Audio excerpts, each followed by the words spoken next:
In the last video we talked about Concrete 101 and why concrete is such a great construction material, but I didn't mention its greatest weakness. Hey, I'm Grady and this is Practical Engineering.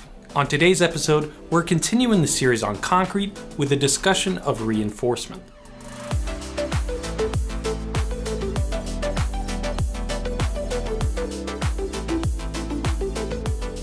This video is sponsored by Skillshare. More on that later. To understand concrete's greatest weakness, first we need to know a little bit about mechanics of materials, which is the fancy way of saying how materials behave under stress.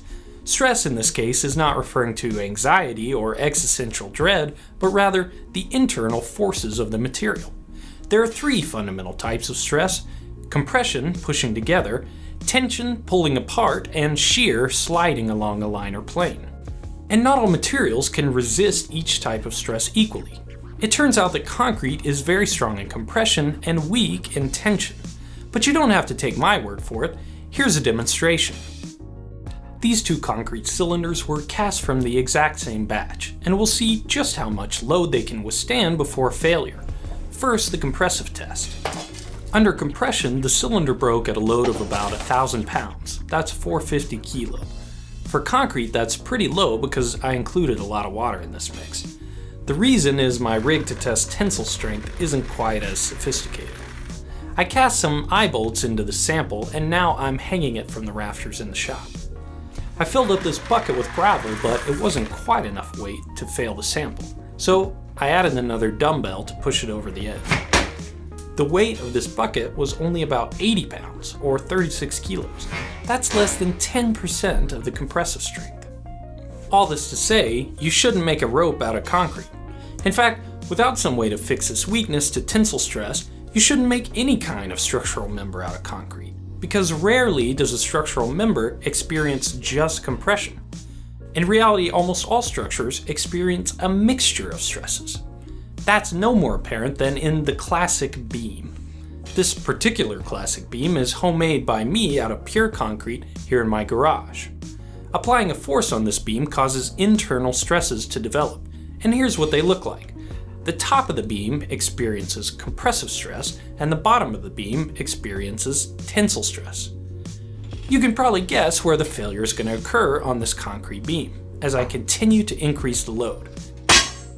It happens almost instantly, but you can see that the crack forms on the bottom of the beam where tensile stress is highest and propagates upward until the beam fails. You see what I'm getting at here? Concrete on its own does not make a good structural material. There are just too many sources of tension that it can't resist by itself. So in most situations, we add reinforcement to improve its strength. Reinforcement within concrete creates a composite material, with the concrete providing strength against compressive stress, while the reinforcement provides strength against tensile stress. And the most common type of reinforcement used in concrete is deformed steel, more commonly known as rebar. I made a new beam with a couple of steel threaded rods cast into the lower portion of the concrete. These threads should act just like the deformed ridges in normal rebar to create some grip between the concrete and steel. Under the press, the first thing you notice is that this beam is much stronger than the previous one. We're already well above the force that failed the unreinforced sample. But the second thing you notice is that the failure happens a little bit slower. You can easily see the crack forming and propagating before the beam fails. This is actually a very important part of reinforcing concrete with steel. It changes the type of failure from a brittle mode, where there's no warning that anything is wrong, to a ductile mode, where you can see the cracks forming before a complete loss of strength. This gives you a chance to recognize a potential catastrophe and hopefully address it before it occurs. Rebar works great for most reinforcement situations. It's relatively cheap, well tested, and understood, but it does have a few disadvantages. One of the major ones being that it is a passive reinforcement. Steel lengthens with stress, so rebar can't start working to help resist tension until it's had a chance to stretch out. Often that means that concrete has to crack before the rebar can take up any of the tensile stress of the member. Cracking of concrete isn't necessarily bad. After all, we're only asking the concrete to resist compressive forces, which it can do just fine with cracks. But there are some cases where you want to avoid cracks, or the excessive deflection that can come from passive rebar. For those cases, you might consider going to an active reinforcement, also known as prestressed concrete. Prestressing means applying a stress to the reinforcement before the concrete is placed into service. One way to do this is to put tension on the steel reinforcement tendons as the concrete is cast. Once the concrete cures, the tension will remain inside, transferring a compressive stress to the concrete through friction with the reinforcement. Most concrete bridge beams are pre-stressed in this way. Check out all that reinforcement at the bottom of this beam. Another way to pre-stress reinforcement is called post-tensioning. In this method, the stress in the reinforcement is developed after the concrete is cured. For this next sample, I cast plastic sleeves into the concrete. The steel rods can slide smoothly in these sleeves. Once the beam cured, I tighten nuts onto the rods to tension them. Under the press, this beam wasn't any stronger than the conventionally reinforced beam, but it did take more pressure before the cracks formed. Also, this one wasn't quite as dramatic because instead of failing the actual steel rods, it was the threads on the nuts that failed first. I hope these demonstrations help show why reinforcement is necessary in most applications of concrete, to add tensile strength and to change the failure mode from brittle to ductile.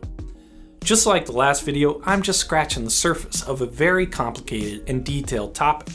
Many engineers spend their entire careers studying and designing reinforced concrete structures. But I'm having some fun playing with concrete, and I hope you're finding it interesting. I'd love to continue this series on concrete, so if you have any questions on the topic, post them in the comments below. Maybe I can answer them in the next video. Thank you for watching, and let me know what you think. Thanks to Skillshare for sponsoring this video. Just about every step of producing a video for this channel is something I learned to do through online tutorials and videos, and we all know how varied the quality of that content can be.